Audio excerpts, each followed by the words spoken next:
গত ক্লাসে আপনি যাদের দেখছেন আমরা যে অধ্যায়ে কাজ করছি সেটা হচ্ছে মাইক্রোসফট ওয়ার্ড ডকুমেন্টের ইনসার্ট টাইপের কাজ। আমি ওপেন করি।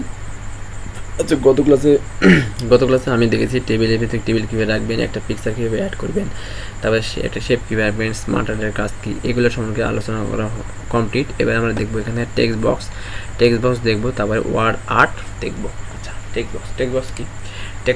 টেক্সট বক্স হচ্ছে কোনো আমি একটা যদি বক্স নিয়ে বক্সের ভিতরে যদি কিছু লেখার প্রয়োজন হয়, বক্স আকারে যদি লেখার প্রয়োজন হয়, তাহলে আমরা টেক্সট বক্স ব্যবহার করব।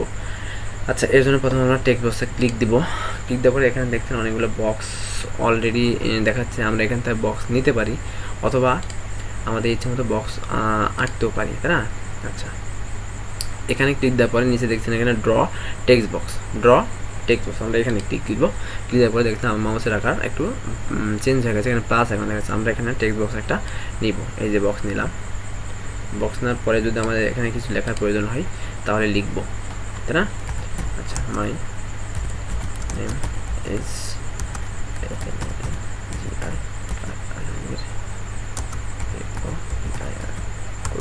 দেখছেন বক্সের বাইরে কিন্তু লেখা যাচ্ছে না, এদিকে ফাঁকা অংশ থাকা সত্ত্বেও বাইরে কিন্তু কোনো লেখা যাচ্ছে না। আচ্ছা, এরপরে যদি আমার মনে হয় যে এরপরে আমরা আর একটা টেক্সট বক্স নিব, সেটাও দিতে পারবো। আচ্ছা, টেক্সট বক্সে আরও একটা কাজ রয়েছে। কাজটা কি দেখেন, টেক্সট বক্স নেওয়ার সঙ্গে সঙ্গে এই যে ফরম্যাটে ক্লিক করব, ড্রয়িং টুলস। আচ্ছা, ফরম্যাটে ক্লিক করার পরে আমি যদি চাই এই যে টেক্সট বক্সের হচ্ছে কালারটা একটু চেঞ্জ করব, এই যে টেক্সট আউটলাইন ফিল না, দুঃখিত এটা না, এই যে এই কালারটা চেঞ্জ করবো, সেটা আমরা করতে পারবো। আচ্ছা, তো এই জন্য আমরা টেক্সট ফিল হয়ে গেছে এটা। আচ্ছা, কই গেল, দুঃখিত।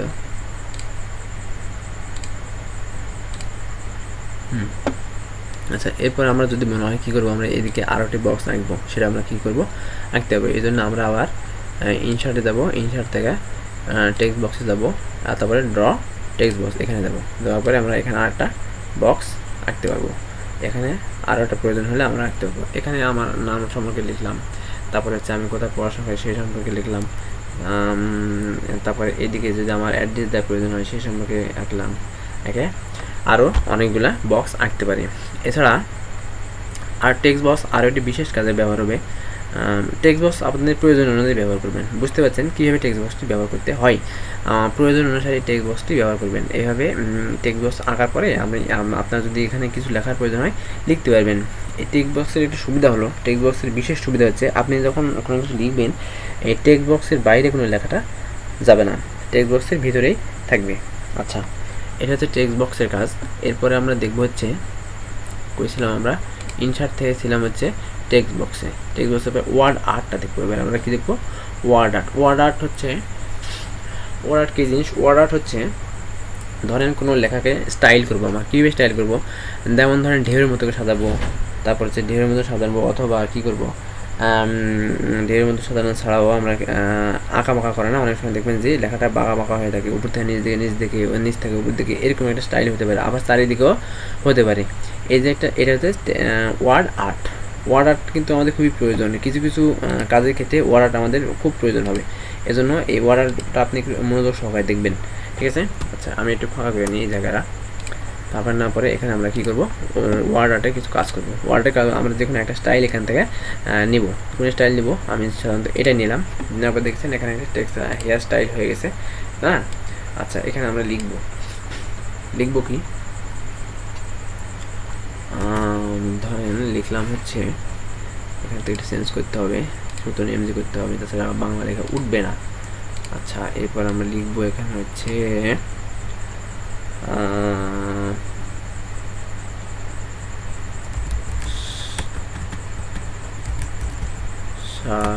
স্বাধীনতা দিবস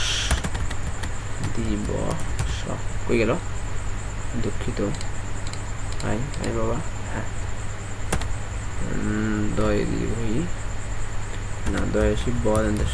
দিবস, স্বাধীনতা দিবস। এখন আমরা এই লেখাকে দিবস 2024। আচ্ছা, এই লেখা কী করবো, আমরা একটু আঁকা বাঁকা করবো, তাই না? আচ্ছা, এই জন্য আমরা যাবো এই ফরম্যাটে যাবো। ফরম্যাটে যাওয়ার পরে এখানে ধরে যদি আমরা নিচে টান দিই, এই দেখতে পাচ্ছেন টান দিলাম আমি, হ্যাঁ হ্যাঁ টান দেবো, বাইরে টান দিই, দুঃখিত আরেকটু লোক আরেকটু সময়। আচ্ছা টেক্সট হয়ে গেল, হ্যাঁ সেটা হলো এখানে, তাই না, ওয়ার্ড স্টাইল। এবারে আমরা ড্রপ ডাউন বাটন ক্লিক করবো, এই বাটনে ক্লিক করবো, বাটনে ক্লিক করার পর দুঃখিত এখানে নাই, আমি টেক্সট ইফেক্টে যাব, হ্যাঁ টেক্সট ইফেক্টে যাওয়ার পরে এখানে রিসেন্ট, এখানেও নাই, কই যেন, আমি একটু দাঁড়ান আমি এটা দেখাই। টেক্সট ইফেক্ট নেওয়ার পরে এখানে যদি যাই, না এখানেও নাই, শেপ ইফেক্টে তো থাকার কথা মনে হচ্ছে, আমরা এটা সিলেক্ট করবো কি শেপ ইফেক্ট,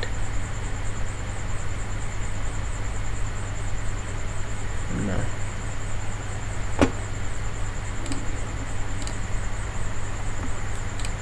আচ্ছা আমরা এটা লেখার পরে আমরা যাবো হচ্ছে এখান থেকে, এই যে টেক্সট ইফেক্ট দেখতে পাচ্ছেন, টেক্সট ফিল, টেক্সট কালার, এই কালারটা আমি ইচ্ছে করলে চেঞ্জ করতে পারবো, এখানে যে কালারটা দিয়েছি কালারটা ইচ্ছে করলে চেঞ্জ করতে পারবো। টেক্সট ফিল কালার মানে ভিতরে যে কালারটা আছে সেই কালার। আচ্ছা আমি যদি চাই এটা দেবো, দেখেন একটা ফিল কালার চলে আসছে। আচ্ছা আমি যদি চাই আউটলাইন কালারটা চেঞ্জ করবো, সেটাও করতে পারবো, আমি লাল দিলাম, দেখছেন একটু লালের মতো ভাব চলে আসছে, তাই না। আচ্ছা এবার আমরা যাবো হচ্ছে আমাদের যে মূল কাজ লেখার চেঞ্জ করা, সেটা যাবো আমরা হচ্ছে টেক্সট ইফেক্টে যাবো। ইফেক্টে পাওয়ার পরে দেখা যাচ্ছে প্রথমে আছে শ্যাডো। শ্যাডোটা কি, শ্যাডো হচ্ছে লেখার বিভিন্ন স্টাইল, দেখেন আমি যেটা বলে আছে সেরকম একটা রূপ নিয়ে নিচ্ছে শ্যাডোটা। তারপর হচ্ছে রিফ্লেকশান কি, রিফ্লেকশান হচ্ছে আমি একটা লেখা থাকবে, সেই লেখাটার একটা প্রতিচ্ছবি নিচে থাকবে, এটা একটা রিফ্লেকশান। দেখেন দেখা যাচ্ছে রিফ্লেকশান দেখা যাচ্ছে, রিফ্লেকশন কীরকম হবে, এ দেখেন সুন্দর একটা রিফ্লেকশান প্রদর্শিত হচ্ছে। আমাদের যদি প্রয়োজন হয় এরকম রিফ্লেকশান নেওয়ার, আমরা নিতে পারবো, এখান থেকে একটা রিফ্লেকশান নিতে পারবো। এরপরে গ্রোয়েরটা আমার তেমন প্রয়োজন, এখানে কালারটা চেঞ্জ হবে, দেখছেন কীরকম একটা সুন্দর সুন্দর ভাব চলে আসছে। আচ্ছা এখান থেকে আমরা ইচ্ছা মতন যেটা ভালো লাগবে সেরকম একটা নিতে পারবো। এরপরে আছে এখানে আসি লেভেল, বিভেলে দেখেন এখানে অনেকগুলো স্টাইল রয়েছে, আছে না, এই যে স্টাইল রয়েছে, এখানে আমাদের কোনো একটা স্টাইল রয়েছে, থ্রি ডি স্টাইলও নিতে পারবো। এরপর থ্রি ডি রোটেশন কি, দেখেন এখানে যেই রোটেশনে নিয়ে যাচ্ছি লেখাটা দেখেন কীরকম একটা ভাব চলে আসছে, জোস ব্যাপার না। আচ্ছা কীরকম একটা সুন্দর সুন্দর ভাব চলে আসছে, এই যে সুন্দর সুন্দর ভাব চলে আসছে না। আচ্ছা যাই হোক, আমি আর এইটা আপনি ইচ্ছা মতন যেটা খুশি সেটা নিতে পারবেন। আমি যেটা বলতে চাইলাম সেটা হচ্ছে লেখাটা আঁকা বাঁকা করা বা চারিদিকে করা, সেটা কীভাবে করবো। আচ্ছা এবার এই ট্রান্সফর্ম যেটা আছে, আমরা টেক্সট ইফেক্ট থেকে ট্রান্সফর্ম আসবো, লেখাকে সাধারণত ঢেউয়ের মতো সাজানো বা বাঁকা করার জন্য বা সার্কেল করার জন্য আমরা আসবো হচ্ছে ট্রান্সফর্মে।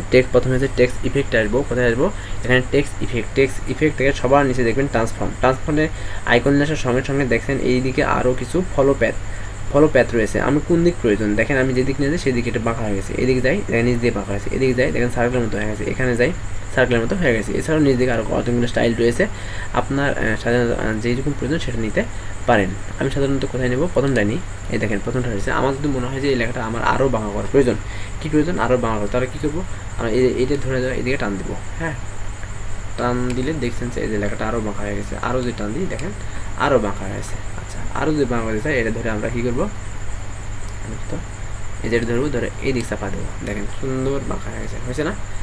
আচ্ছা এই যে বাঁকা হয়েছে আমার দেখেন এখন আমার সোজা হয়ে যাচ্ছে, তাই না। আমরা বাইরে ক্লিক দেবো, দেখেন বাঁকা থাকবে, আমাদের ভিতরে ক্লিক দিই সোজা হয়ে যাবে। আচ্ছা এটা হলো লেখার মূল ফরম্যাট, আর যেহেতু এখানে ফরম্যাট শুধু লেখার ফরম্যাট হয়ে আছে, আমরা যদি বাইরে ক্লিক দিই তাহলে আমরা যে ফরম্যাট সাজিয়েছি সেটা নিয়ে নেবে। আচ্ছা এখন যদি মনে হয় যে এই সাধারণ এরপরে নিচে কিছু আমার টেক্সট বক্স বা অন্য কিছু আঁকার প্রয়োজন, লেখার প্রয়োজন, যেহেতু সাধারণ একটু অংশ রয়েছে, তাহলে আমরা এখান থেকে টেক্সট বক্স নিয়ে এখানে লিখতে পারবো। আচ্ছা এর জন্য আমরা টেক্সট বক্স কোথায় থেকে নেবো, কি দেখাচ্ছিলাম ইনসার্টে যাবো, তাই না।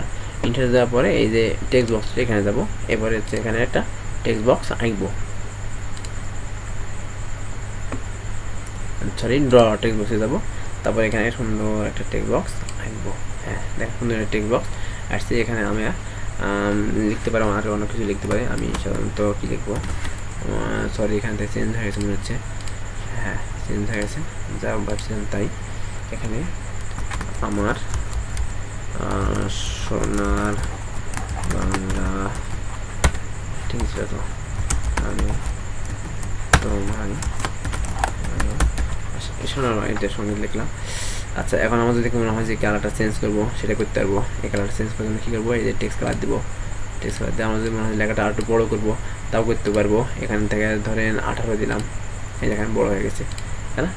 আচ্ছা, এবার যদি আমি বাইরে ক্লিক দিই, বাইরে ক্লিক ধর কিন্তু এই যে এখানে হয়েছে। আমি যদি এটা তো আমার ভিতরে আরও ঢোকানোর প্রয়োজন, সেটা করতে পারবো, ইয়ে করবো। আচ্ছা, এটার জন্য আমরা এখানে এই যে এখানে যে ধরবো এটা, দেখেন এটা মুভ হবে সম্ভবত, কোথায় যেন মুভ হতে পারে। হ্যাঁ, এই যে মুভ হচ্ছে।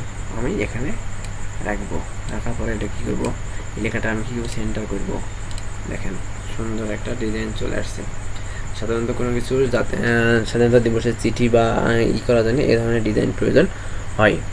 আশা করছি আপনি একটা চেষ্টা করলে একটা সুন্দর একটা ডিজাইন করতে পারবেন।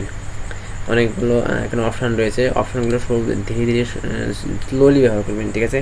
স্লোলি ব্যবহার করার চেষ্টা করবেন। যদি আপনি একটা ডিজাইন নিচ্ছেন হচ্ছে না, আনডু করবেন বা ডিলিট করে দেবেন, আবার ফেলতে চেষ্টা করবেন। চেষ্টার কোনো বিকল্প নাই।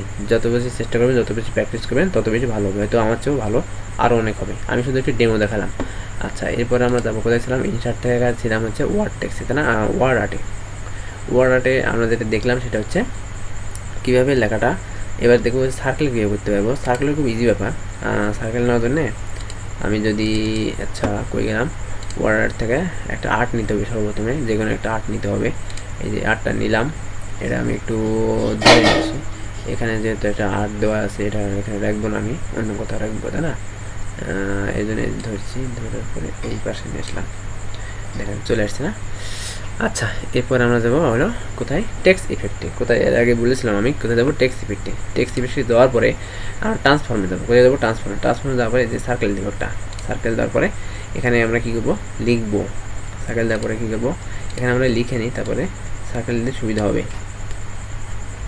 সার্কেল কী লিখবো,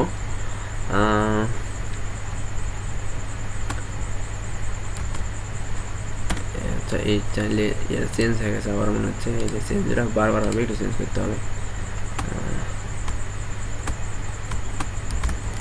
আমাদের অনুষ্ঠান সূচি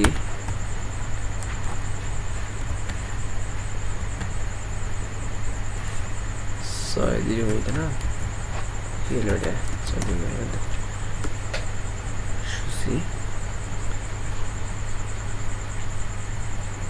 বা ধরেন একটা ক্লাবের ডিজাইন করে ক্লাবের একটু নামই লেখা দেওয়া হলো, আমাদের হলো। আচ্ছা, আমাদের এই ফন্ট চেঞ্জ হচ্ছে, এটা আমি দেখাবো কীভাবে চেঞ্জ, কী করলে চেঞ্জ হবে না। কযোগ লেখার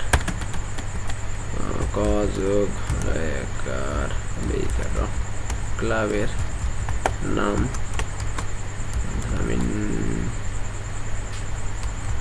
কোড দুঃখিত ঢাকার। আচ্ছা, একটু আগে আসি দিকে।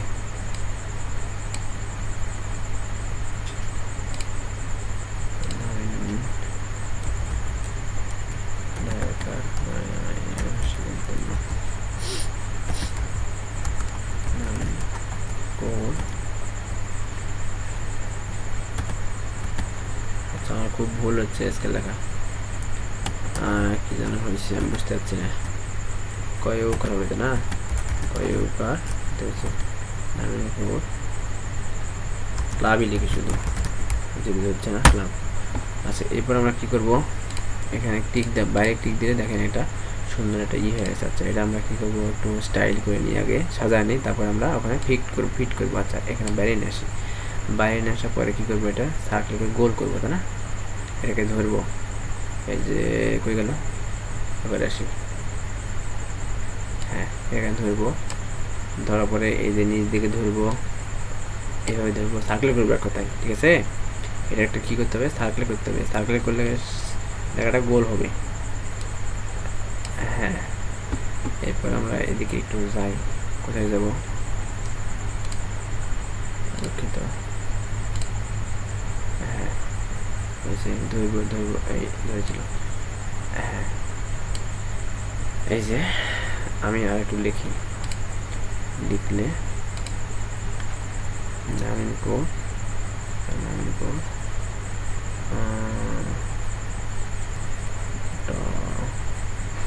করছে কি করে নাই ওই জন্য হচ্ছে আমি বুঝতেছি না এটা করছে না কেন। ও আচ্ছা এই যে দেখেন লেখা আসছে, এই যে সুন্দর একটা সার্কেল আকারে একটা লেখা কমপ্লিট, এই যে সুন্দর একটা সার্কেল হয়ে গেছে, তাই না? এই যে বাইরে ইফেক্ট যেগুলো রয়েছে এগুলো আপনি চেঞ্জ করতে পারবেন, যেগুলো ইফেক্ট রয়েছে টেক্সট ইফেক্ট এগুলো আপনি চেঞ্জ করতে পারবেন। যেমন লেখাটা সিলেক্ট করবেন, লেখাটা সিলেক্ট করার পরে এই ফরম্যাটে যাবেন, ফরম্যাটে যাওয়ার পরে এখান থেকে ইচ্ছা মতন একটা ইফেক্ট নিতে পারবেন। এই যেখান থেকে যদি প্রয়োজন হয় প্লেন একটা ইফেক্ট নেবেন সেটাও নিতে পারবেন। এটা নিলাম, দেখেন এটা ধরা হয়েছিল না এই জন্য এটা এরকম হয়ে গেছে। আচ্ছা এরপরে আমরা আরেকটা ইফেক্ট নিই, টেক্সট ইফেক্ট থেকে শ্যাডো যাবো, রিফ্লেকশানে যাই, রিফ্লেকশানে দেখতে কিন্তু সুন্দর লাগবে। হ্যাঁ রিফ্লেকশানে যাওয়া পড়বো, এবার ক্লিক দেবো বাইরে, দেখেন সুন্দর একটা রিফ্লেকশান চলে আসছে। আচ্ছা এটার একটা রিফ্লেকশান পিছনে আসছে, এখানে একটা আসছে, এটা আমার দরকার নেই, আমি একটু নর্মাল করি, তাই না? ফরম্যাটে যাই, ফরম্যাটে যাওয়ার পরে টেক্সট ইফেক্ট থেকে এখান থেকে না টেক্সট ইফেক্ট দুঃখিত টেক্সট ইফেক্ট না, আমরা হচ্ছে এই ওয়ার্ড আর্ট স্টাইল থেকে যাবো। হ্যাঁ ওয়ার্ড আর্ট স্টাইলে যাওয়ার পরে আমরা দেখুন একটা ডিজাইন নেব, একটা ডিজাইন নিব, ব্ল্যাক নিব, এটা নিব, আচ্ছা এটা না এটাই নিই, আমি বাইরে ক্লিক দেবো। হ্যাঁ এই যে সুন্দর একটা স্টাইল হয়ে গেছে। এইভাবে আমরা এর ওয়ার্ড আর্ট করতে পারবো, ওয়ার্ডের বিভিন্ন ডিজাইন করতে পারবো। আচ্ছা আশা করছি আপনি ওয়ার্ড আর্ট সম্পর্কে আপনি বুঝতে পারছেন। আরেকটা জিনিস আমি দেখাই, সেটা হচ্ছে এই যে আমরা পাতা তো এদিক থেকে এদিক দিচ্ছি না, আমাদের কোনো ক্ষেত্রে করতে প্রয়োজন হতে পারে, লেখা সাধারণত এদিকে করার প্রয়োজন হতে পারে। কোন দিকে? উপর থেকে নিচ দিকে, উপর থেকে নিচ দিকে কী করবো, এই যে লেখাটা লিখছি না এটা যদি আমি ঘুরাই, দেখছেন লেখাটা কীরকম হয়ে গেছে, কোন দিকে হয়ে গেছে লেখাটা। আমি প্রথমে একটা এটা কোথায় থেকে নিয়েছিলাম আপনার কি মনে আছে? আচ্ছা এটা নিয়েছিলাম আমরা টেক্সট বক্স থেকে। কোথায় থেকে? টেক্সট বক্স থেকে নেওয়ার পরে আমরা টেক্সটের ভিতরে লিখবো, লিখে শুধু এইদিকে ঘোরানোর পরে আমি যদি এখানে লিখি, এখানে যদি লিখি আরও কিছু লিখলাম, লেখার পরে আমি যদি হচ্ছে বাইরে ক্লিক দিই বা হচ্ছে এটা ঘোরায় দিই, এই যেখানে ধরে এদিকে ঘোরা দিই, তাহলেও এদিকে লেখাটা উঠে যাবে। হ্যাঁ এই যে এদিকে লেখা হচ্ছে, আমাদের মনে হয় এই পাতার এই উপর থেকে নিচ দিকে লেখা লিখবো, সেটাও আপনি খুব সহজেই করতে পারবেন। আচ্ছা ইনশার্টে আমরা এবার দেখলাম হচ্ছে সবগুলো দেখা শেষ আমাদের। হ্যাঁ এইটুকু জানলে আপনাদের ইনশার্টে আর কিছু কাজ নেই, যেটুকু আমি দেখাইছি এইটুকু কাজ একটু মনোযোগ সহকারে ভিডিও দেখার পরে নিজে নিজে প্র্যাকটিস করবেন, আস্তে আস্তে প্র্যাকটিস করবেন। দেখবেন যে আমি ওয়ার্ডারটা কোথায় নিলাম, সেখানে ভিডিওটা ক্রস করবেন, ক্রস করার পরে আপনি নিজেকে নেওয়ার চেষ্টা করবেন যে ভাই এখান থেকে নিয়েছিলাম আমি দেখতে পারি কি না, এভাবে চেষ্টা করবেন। দুঃখিত। আচ্ছা আগামী ক্লাসে আমরা যেটা দেখবো সেটা হচ্ছে আমাদের পেজ লেআউটের কাজ কি, পেজ লেআউট কী হবে, পেজ লেআউটে যে রিবন রয়েছে, রিবনের যে টুলসগুলো রয়েছে সেই টুলসগুলোর কাজ কি, এইগুলো সম্পর্কে আমরা আগামী ক্লাসে আলোচনা করব। ওকে আগামী ক্লাস দেখা পর্যন্ত সবাই সুস্থ থাকবেন, ধন্যবাদ সবাইকে।